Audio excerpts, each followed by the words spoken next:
Bismillahirrahmanirrahim. Mari kita kembali membaca kitab Hasyiah I'anatul Thalibin ya. Hasyiah dari kitab Fathul Mu'in. Ini masih membahas seputar bismillah ya. Bismillahirrahmanirrahim. Kita mulai di kata ini fafihi raddun ala man. Bismillahirrahmanirrahim. Fafihi raddun ala man ya'taqidu anal bada'ata kama takunu bismillahi takunu aidan bismi alihatihim wa hadza yusamma qasra ifrad. Jadi qasr itu maknanya membatasi ya. Dalam video sebelumnya dijelaskan bahwa maksud dari ucapan bismillah adalah memulai sesuatu itu tidak bisa sempurna kecuali dengan bantuan dari Allah saja. Jadi hal ini menolak keyakinan seseorang yang meyakini bahwa memulai sesuatu itu bisa dengan nama Allah dan nama Tuhan mereka. Jadi berdoanya tidak hanya menggunakan nama Allah saja, tidak hanya meminta kepada Allah, tapi meminta kepada Tuhan mereka. Bisa berupa apapun ini ya, bisa berupa batu, berhala, matahari dan lain-lain ya. Kalau kita menentukan hal itu ya, menentukan hal itu yang asalnya memulai sesuatu dengan dua Tuhan, yaitu Allah dan yang lain. Kalau kita menentukan hanya Allah saja, itu namanya qasr ifrad ya, qasr ifrad. Jadi meringkas dan mengesahkan asalnya persekutuan dua Tuhan, kemudian berubah menjadi hanya satu saja. Ini di sini hujan lebat ya, semoga tidak mengganggu. Waradun alaman ya'taqidu annaha la takunu bismillahi fa innama takunu bismi alihatihim kaddahriyah al-munkirina wujudahu ta'ala wa hadza yusamma qasra qalbin. Selain menolak keyakinan yang pertama tadi, memulai dengan bismillah juga menolak keyakinan orang-orang yang meyakini bahwa memulai sesuatu itu menggunakan nama Tuhan mereka, tidak menggunakan nama Allah. Di sini dicontohkan seperti Dahriyah ya. Dahriyah ini kalau tidak salah ateis. Mereka mengingkari adanya Allah Subhanahu wa taala. Nah, kalau keyakinan yang seperti ini, menolak keyakinan yang seperti ini, itu namanya qasru qalbin. Meringkas dengan merubah. Asalnya mereka memulai dengan Tuhan selain Allah, kemudian dirubah ke Tuhan Allah, itu namanya qasru qalb. Wa raddun aidan alal mutaraddidin baina an takuna bismillah aw bismi alihatihim wa hadza yusamma qasra ta'yin.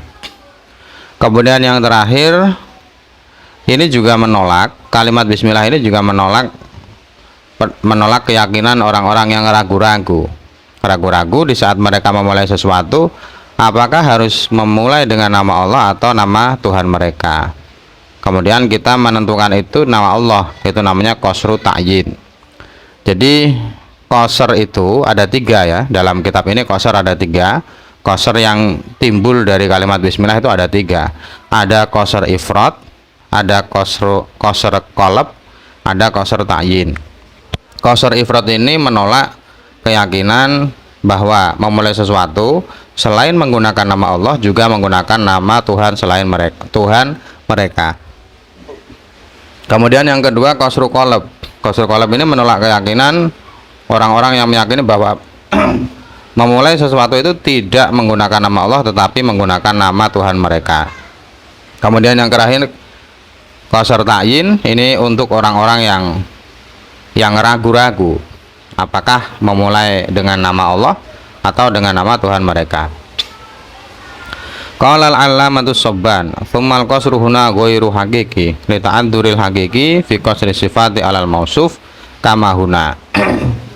Fa inal makna qasrul ibtidai ala kaunihi bismillahi la yata'addahu ila kaunihi bismi ghairihi Wa in sabatalahu awsafun akhar kakaunihi fi dzibalin. Jadi qasar ini sebenarnya berangkal dari video sebelumnya ya. Video sebelumnya yang menjelaskan muta'alaq huruf ba. Muta'alaq huruf ba itu ditakdirkan setelah bismillah. Jadi bismillah kemudian baru u'alifu ya. Di video sebelumnya kan seperti itu.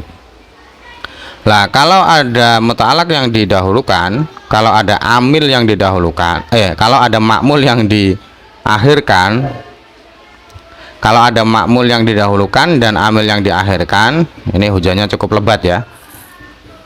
Saya ulangi lagi.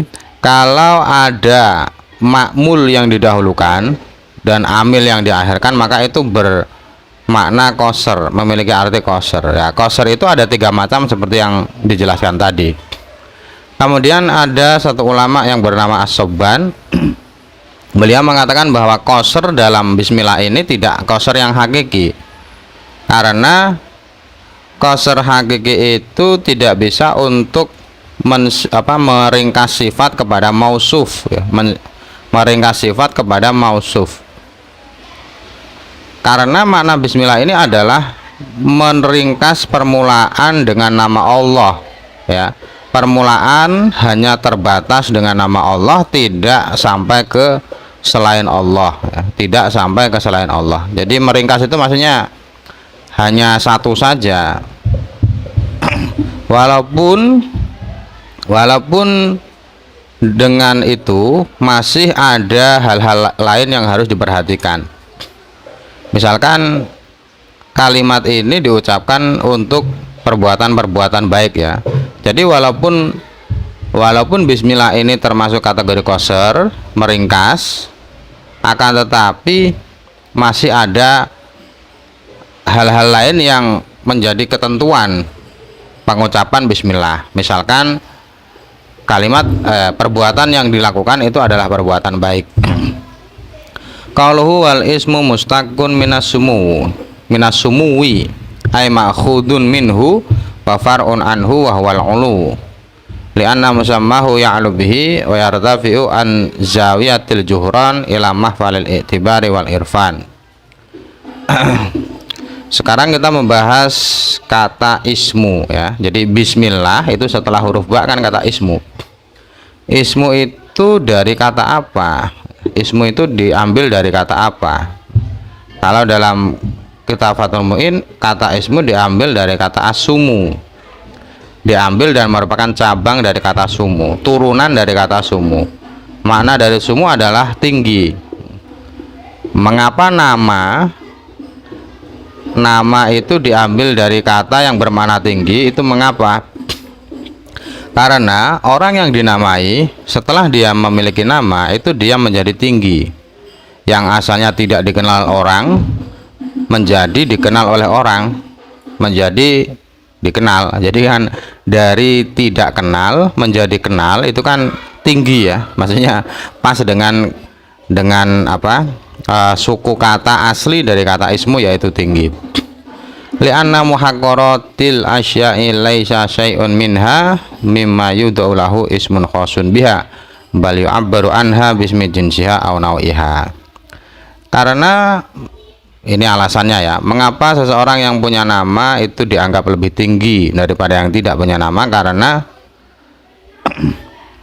Karena hal-hal yang remeh ya, sesuatu yang remeh itu tidak memiliki nama tertentu. Tidak memiliki nama tertentu. Hanya dipanggil dengan nama jenisnya saja, hanya dipanggil dengan nama jenisnya. Ini tidak diberikan contoh ya. Tapi hal-hal yang tidak penting itu tidak punya nama, hanya dipanggil atau disebut dengan nama jenisnya saja. Kalau punya nama berarti itu kan lebih tinggi daripada yang tidak punya nama. Wa hadza madhabul bisriyin fa asluhu indahum sumuwun khudifat lamuhu tahfifan li'anal wadi alima annahu yaktsuru istimaluhu fa khaffafahu wa sakatat sinuhu. Sakatat ini gimana ini? Jadi pendapat dalam Fathul Mu'in ini adalah pendapat dari ulama Basrah ya, pendapat dari ulama Basrah. Menurut ulama Basrah, kata ismu itu asalnya adalah asumu, asalnya adalah sumu. Jadi sin, mim, dan wawu. Lalu wawunya dibuang yang merupakan ini saya teruskan di video setelahnya ya. Wahada matabul bisrin, ini saya teruskan di video setelahnya. Mohon maaf bila terdapat kesalahan. Semoga bermanfaat. Terima kasih yang menyimak video hingga akhir. Wallahu a'lam bishawab.